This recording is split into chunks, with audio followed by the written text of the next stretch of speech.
Hello guys, কেমন আছেন সবাই? আশা করি সবাই ভালো আছেন। প্রতিবারের মতো এবারও আপনাদের সামনে হাজির হয়েছি এপিসোড 10 নিয়ে।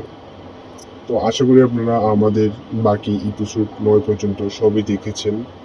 আমরা অনেক আনন্দিত যে আমাদেরকে ইন্সপায়ার করার জন্য আদির দাদা ভাই নিজেই আসছে আমাদেরকে আজকের গল্পটি উনি মানে ওনার সাথে যা হয়েছিল সবই উনি আমাদেরকে আজকে বলেছে, যার কারণ ওনার মুখ থেকে শুনে আমরা আপনাদের সামনে আজকের এই এপিসোডটি তুলে ধরতেছি। বরাবরের মতো আমরা এবারও আপনাদের সবাইকে বলতেছি, আপনারা সবাই আমাদের সাপোর্ট করেন, লাইক কমেন্ট শেয়ার এবং সাবস্ক্রাইব করে আমাদের পাশে থাকবেন। আপনাদের কাছে থাকা বা আপনাদের দাদিমা হতে পারে কি দাদু, হতে পারে নানা নানি বা আত্মীয় স্বজন যাদের কাছে বা বন্ধু বান্ধব যাদের কাছে এই ঘটনার সত্যিকারের ঘটনা আছে আমাদেরকে আমাদের জিমেলে পাঠিয়ে দিবেন। আমরা ওইগুলো পরে শোনাবো। আমাদের জিমেল ভূতের কথা .01@com। তো আমরা আর কথা বাড়াচ্ছি না, আদির দাদা যেভাবে বলেছে সেভাবে আমরা শুরু করতেছি। তো ওনার ঘটনাটা শোনার পর আমরা একটি টাইটেল দিচ্ছি, আপনারা উপরে দেখতে পাচ্ছেন যে যাত্রাপালা যাওয়ার সময় ঘটে ভৌতিক ঘটনা। হ্যাঁ, আসলেই সময়টা ছিল 80-র দশক। তো 80-র দশকে তারা তো অনেক যৌবন ছিল। তারা তখন কি বন্ধুরা সবাই মিলে তাদের এখানে শীতের সময় যখন একটা মেলা হতো তাদের গ্রামের পাশে, তো ওইখানেই তারা সবাই সংঘবদ্ধভাবে যেত। কিন্তু তখনই সমস্যাটি হয় যখন কি তারা বের হয়। হ্যাঁ, এর আগে আমি আপনাদেরকে তাদের এলাকা সম্পর্কে একটু বর্ণনা দিই।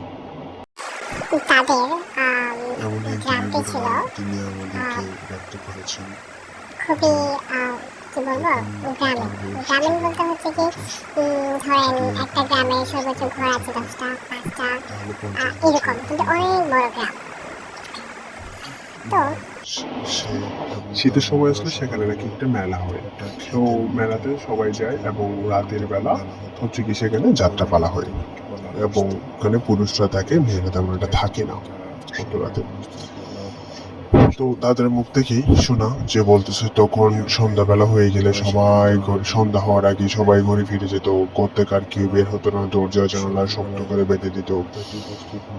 তারা এই যে আমরা বলি আসার সময় বা কি 7টা-8টার দিকে সবাই তখন তো কি মোম বা কি হারিকেন জ্বালাতো, তো ওগুলো নিপিয়ে তারা কি 6টা-7টার দিকে ঘুমায় যেত সন্ধ্যা, আর কেউ বের হতো না।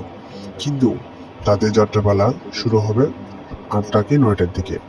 তো এখন তারা খেতে কাজ করতো, তারা খেতে কাজ করে এখানে সবাই আর বাকি যারা খেতে কাজ করবে তারা সবাই কি সিদ্ধান্ত নিয়েছে আজকে যে মেলার যাত্রাপালাতে ওরা অংশগ্রহণ করবে। তো যেমন কথা তেমন কাজ, কিন্তু তাদের একটা প্রতিবন্ধকতা রয়েছে যে তাদের ভূতের সাথে মোকাবিলা করতে হবে, কেননা সন্ধ্যা বাড়ার পরপরই তাখানে ভূতের উপদ্রব দেখা দেয়।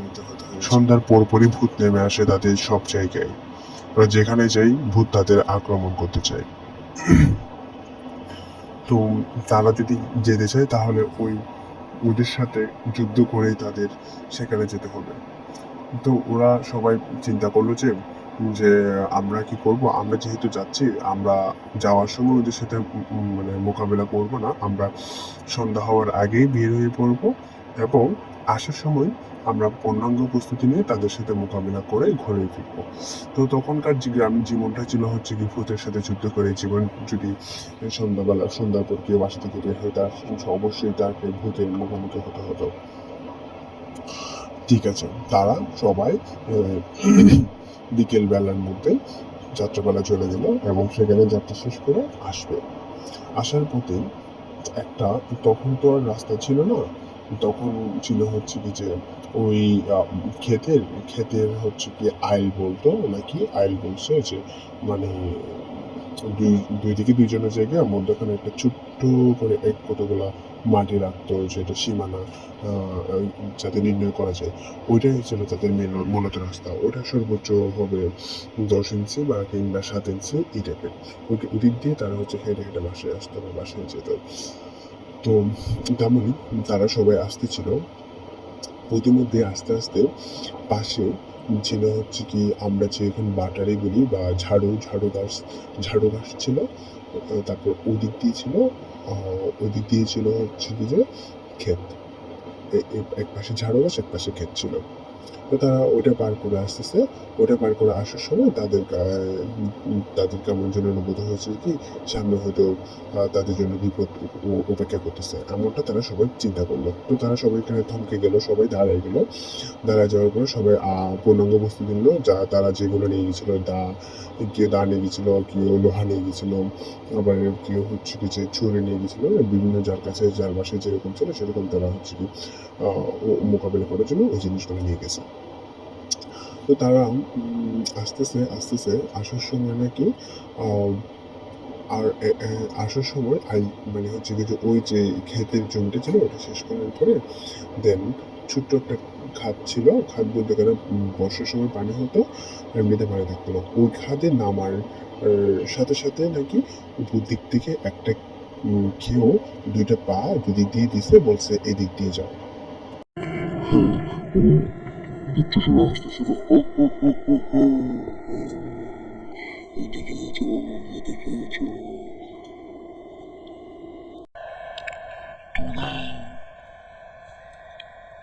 আসবে সেটা আমি জানতাম, তাই আমি এখানে এসেছি।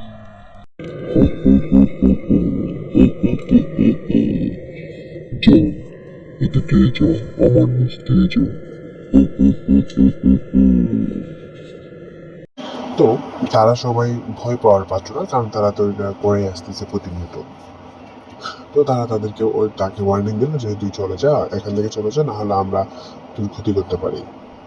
তখন ও নাকি প্রত্যুত্তরে বলতেছে, বলে যে কি আমার করতে পারবি তোরা? কিছুই না, কিছুই না, আমি এখন তোদের সবাইকে মেরে ফেলবো। তো এভাবেই বলতে লাগলো। তারপর তারা কি করছে যে মানে দাদু ভাই নাকি বলছে যে ইয়া করো, তাকে তো লোহা দা দিয়ে হবে না, আমরা পিছনে চলে যাই। তো তারা সবাই পিছনে চলে গেল। পিছনে গিয়ে তারা হচ্ছে কি যে খড় নিল। খড় নেওয়ার পরে ওইখানে আগুন ধরালো। তো তারা একটু পিছনে অনেক দূর পিছনে চলে গেছিল দূরে। তো এখান থেকে হচ্ছে খড় নিয়ে খড়ের মধ্যে তাদের কাছে থাকা ম্যাচ নিয়ে তারা হচ্ছে কি করলো যে আগুন জ্বালালো। আগুন জ্বলায় যখন সামনে আসছে দেখে হচ্ছে কি সে মানে ভয় পেয়ে একটা চিৎকার দিয়ে সে ওইখান থেকে চলে গেল। তো এরকম আরো অনেক প্রতিবন্ধকতার মধ্যে দিয়ে কিন্তু তারা তাদের জীবন যাপনগুলো করতো, এমনটা আমাদেরকে তিনি ব্যক্ত করছেন। তো সবাই ভালো লাগলে সবাই লাইক, কমেন্ট, শেয়ার এবং সাবস্ক্রাইব করে আমাদের পাশে থাকবেন। আপনাদের কাছে আর একটি নতুন এপিসোড নিয়ে হাজির হবো।